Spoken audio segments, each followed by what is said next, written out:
Coming to you live, my dog Customs. Found out what was wrong with the Buick Grand National. Lord have mercy with the oil pump. That's why I say buy one running, so you know it's got oil pressure.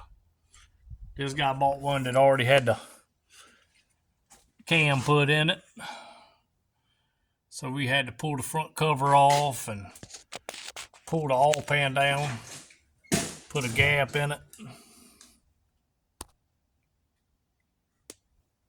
So the seal was ended up being cut. He had a new oil pump, new timing chain, new cam, and all in it. But when he slid the oil pump on, he cut the ring.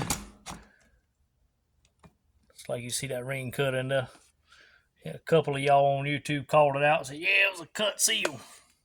Thank God I didn't do it. I'd be doing this for free. Yeah. But, yep. Got it tore down. Gonna put a new oil pump, new seal. It's probably still got turnt bearings in it, but we'll find out. Cross your fingers, but I doubt it. Usually when they start squeaking, this done turn the bearing. Y'all have a good one. Like, subscribe, comment. Yes, he put a 6.0 in a Buick Grand National.